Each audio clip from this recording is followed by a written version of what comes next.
Hujambo na karibu tena mtazamaji wa The World News katika kipindi hiki cha ulimwengu wa siasa.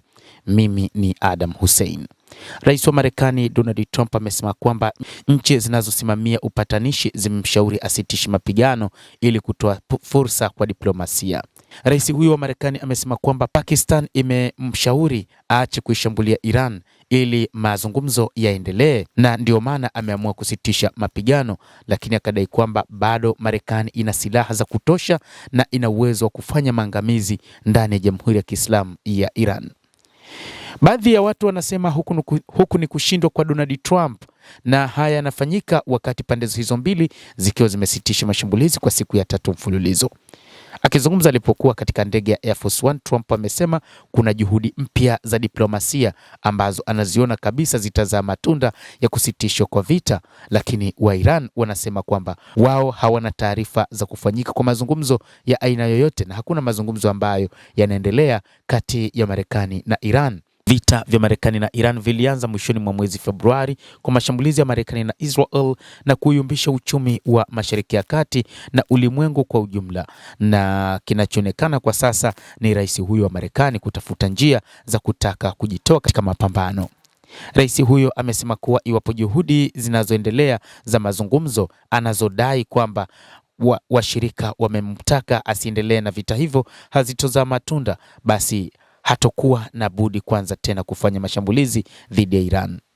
Tehran kupitia msemaji wake Ismail Baqei ilikanusha kufanyika kwa mazungumzo ya moja kwa moja na Marekani kwa ajili ya kusitisha vita hivyo. Haya yanajiri wakati ambapo maafisa wawili wa kanda ya Mashariki ya Kati wamesema kuwa wapatanishi wamepiga hatua katika juhudi za kuileta Marekani na Iran kwenye meza ya mazungumzo na kuzuia mzozo huo kutanuka na kuwa vita kamili.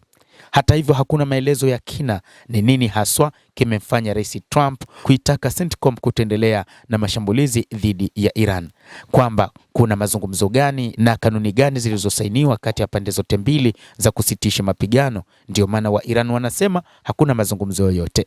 Trump anadai Marekani ina zana na maafisa wa kutosha kuliko hata inavyohitajika, lakini tangu mapema Jumamosi mapigano kati ya mahasimu hao wa jadi yamesitishwa baada ya siku 13 mfululizo za mashambulizi ya Marekani dhidi ya Jamhuri ya Kiislamu kusababisha kuvunjika kabisa kwa diplomasia kuhusiana na Iran kufunga mlango wa bahari wa Hormuz ambao mpaka sasa bado umefungwa, kulingana na taarifa iliyotolewa na msemaji wa Wizara ya Mambo ya Kigeni ya Iran Bwana Ismail Baqei.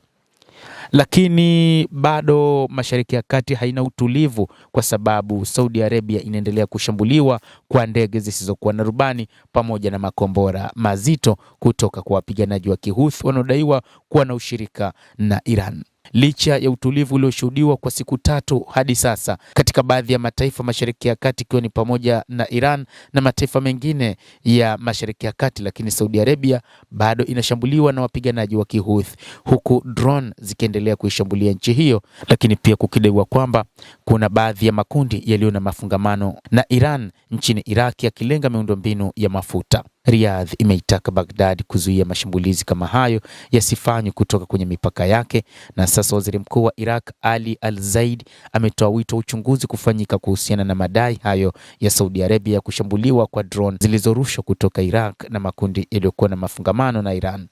Pakistan ambayo imekuwa mpatanishi katika vita hivyo vya Mashariki ya Kati imelaani mashambulizi hayo ya drone ikisema ni kitisho kikubwa kwa amani na uthabiti wa Mashariki ya Kati, lakini pia Pakistan bado haikutoa maelezo ya nini kinachoendelea katika usitishaji wa mapigano kati ya Marekani na Iran. Lakini Israel ambayo haijaingilia mashambulizi ya sasa imezuia drone 2 katika mpaka wake na Jordan na inachunguza zilikotoka.